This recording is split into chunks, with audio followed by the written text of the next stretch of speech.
નમસ્કાર, આપ જોઈ રહ્યા છો નેશન પ્લસ ન્યૂઝ. હું છું આપની સાથે હેતર ભગત. ન્યૂ એજ્યુકેશન પોલિસી 2022ના નિયમ અંતર્ગત આજથી સુરતની દરેક શાળાઓમાં વિદ્યાર્થીઓ બેગ વગર સ્કૂલે આવ્યા હતા. ન્યૂ એજ્યુકેશન પોલિસી 2022ના નિયમની ધીમે ધીમે ગુજરાતમાં અમલવારી શરૂ થઈ રહી છે, જેમાં પ્રાથમિક સ્કૂલોમાં દર શનિવારે નો સ્કૂલ બેગ ડે રાખવાની પણ જોગવાઈ કરવામાં આવી હતી. ગુજરાતની પ્રાથમિક સ્કૂલોમાં શનિવાર 5 જુલાઈથી નો સ્કૂલ બેગનો અમલ શરૂ થયો છે. ત્યારે હવે દર શનિવારે બાળકોને બેગ વિના જ સ્કૂલે આવવાનું રહેશે અને તેમને અભ્યાસ સિવાયની રમતગમત, સાંસ્કૃતિક, યોગ, ચિત્ર સહિતની પ્રવૃત્તિઓ કરાવવામાં આવશે. જે અંતર્ગત આજથી સુરતની દરેક શાળાઓમાં વિદ્યાર્થીઓ બેગ વગર જ શાળાએ પહોંચ્યા હતા. જેને લઈને સુરતમાં એક અલગ જ પ્રકારનો માહોલ જોવા મળ્યો હતો. વિદ્યાર્થીઓ બેગ લઈને આવ્યા તો હતા, પરંતુ એમાં પુસ્તકોને બદલે માત્ર વોટર બોટલ અને ટિફિન જ હતા. બટાર સ્થિત વિદ્યા ભારતી શાળાના વિદ્યાર્થીઓ આજે ખૂબ જ આનંદિત નજરે પડ્યા છે.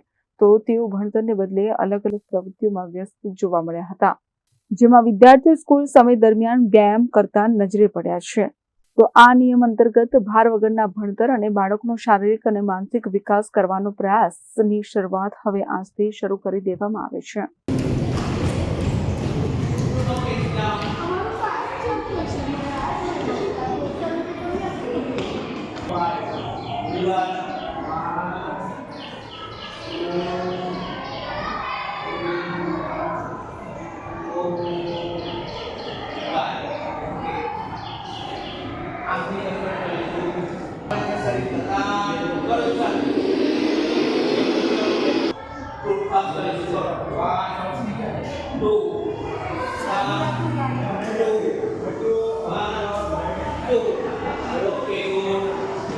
Report nation plus news Surat.